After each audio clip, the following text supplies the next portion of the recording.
মালদায় বাস্তু ভিটে হারারা তারা একটু সামান্য খাবারের আশায় লাইন দিয়ে বসে রয়েছেন।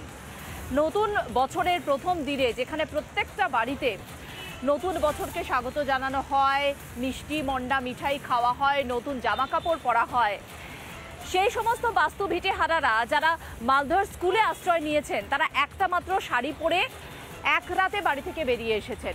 নতুন শাড়ির আশায়, নতুন জামা কাপড়ের আশায় লাইন দিয়ে বসে রয়েছেন। এই ছবি বাংলারই, হ্যাঁ, এই করুণ ছবি বাংলারই। কেমন কাটাচ্ছে নববর্ষের দিন? নিশ্চয়ই ভালো কাটছে। দুপুরবেলা নিশ্চয়ই বেশ ভালো রান্না বান্না করা হয়েছে, পরিবারকে সঙ্গে নিয়ে একসঙ্গে খেতে বসবেন। কিন্তু তার আগে আপনাদের ছবি দেখাই, তার আগে একটা মর্মান্তিক ছবি আপনাদের দেখাই, সেটা দেখে নিশ্চয়ই খেতে বসবেন। কেন বলছি? তার কারণ মালদার একটা রিফিউজি ক্যাম্পই বলছি, কারণ রাতের অন্ধকারে নিজের সামান্য জামা কাপড়টুকু নিতে পারেননি, কোনো রকমের প্রাণটুকু বাঁচিয়ে ছেলে মেয়েকে সঙ্গে নিয়ে তারা চলে এসছে রিফিউজি ক্যাম্পে, মালদার পারলালপুর স্কুলে। সেই স্কুলে এই মুহূর্তে খাবার দেওয়া হচ্ছে। আপনারা দেখতে পাচ্ছেন শাড়ি, খাবার আজকে নতুন পয়লা বৈশাখের উদ্দেশ্যে দেওয়া হচ্ছে, এবং দেখতে পাচ্ছেন শাড়ি, খাবার আজকে উদ্দেশ্যে দেওয়া হচ্ছে, এবং তারা দাঁড়িয়ে রয়েছেন, তারা অপেক্ষা করছেন সেটুকু নেওয়ার জন্য। কেন? তার কারণ তাদের কাছে এই বছর পয়লা বৈশাখ একদম অন্যরকম। এই বছর পয়লা বৈশাখ তাদের মুখে সুখ নেই, তাদের মুখে হাসি নেই, এবং বিন্দুমাত্র হাসি ফোটানোর চেষ্টা তারা করছেন। কিন্তু সেটা কি আদৌ সম্ভব?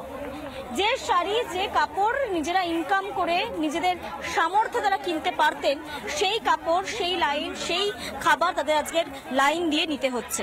এই সেই ছবি যেখানে লাইন দিয়ে তারা খাবার নিচ্ছেন, লাইন দিয়ে তারা শাড়ি নিচ্ছেন, লাইন দিয়ে যে নতুন শাড়িটুকু যেটা সরকারের পক্ষ থেকে কিংবা আমরা দেখতে পাচ্ছি এক সংস্থার তরফ থেকে দেওয়া হচ্ছে, এবং একই সঙ্গে এখানে সিভিল ডিফেন্সের অফিসার্সরাও রয়েছেন, তাদের তরফ থেকে দেওয়া হচ্ছে, এবং এই জন্য তারা অপেক্ষা করছেন যে তাদের কাছে হাতে যদি একটুখানি কিছু পৌঁছে যায়। এই ছবিটা মালদার, এই ছবিটা আপনার বাংলার, আমার বাংলার, যে করুণ ছবিটা এই মুহূর্তে আপনারা দেখছেন।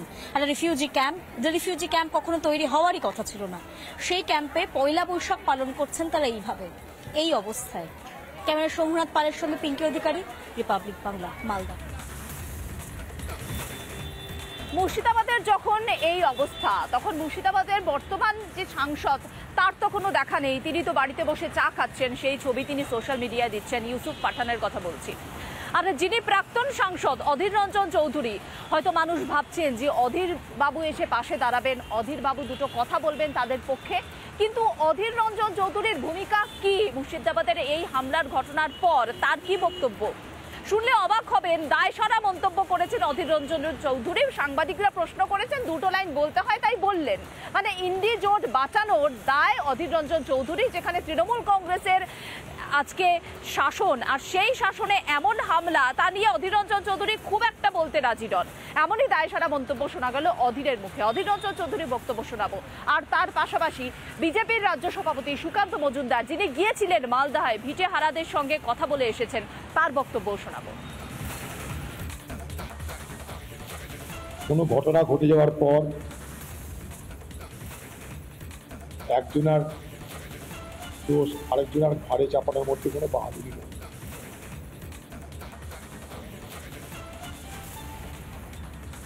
আমাদের দুর্ভাগ্য মুর্শিদাবাদবাসী হিসাবে যে আজ মুর্শিদাবাদের দাঙ্গার ঘটনা সারা ভারতবর্ষ জুড়ে আলোচিত হচ্ছে। এটা আমাদের কাছে লজ্জার। আমার তো মনে হয় এর পেছনে বৃহৎ কোনো পরিকল্পনা আছে। যেভাবে বর্ডারিং ডিস্ট্রিক্টগুলোতে একের পর এক ঘটনা ঘটছে, তার মধ্য দিয়ে বিরাট বড় কোনো একটা পরিকল্পনা চলছে, এবং এর তদন্ত হওয়া উচিত। এনআইএ তদন্ত নিয়ে আদালতে গেছি আমরা চাই এনআইএ তদন্ত হোক। নানা ধরনের কন্টেন্ট দেখার জন্য লাইক করুন, শেয়ার করুন আমাদের ফেসবুক পেজ, সাবস্ক্রাইব করুন আমাদের ইউটিউব চ্যানেল। পাশাপাশি অন্যান্য ব্রেকিং নিউজের জন্য অবশ্যই চোখ রাখুন রিপাবলিক বাংলায়।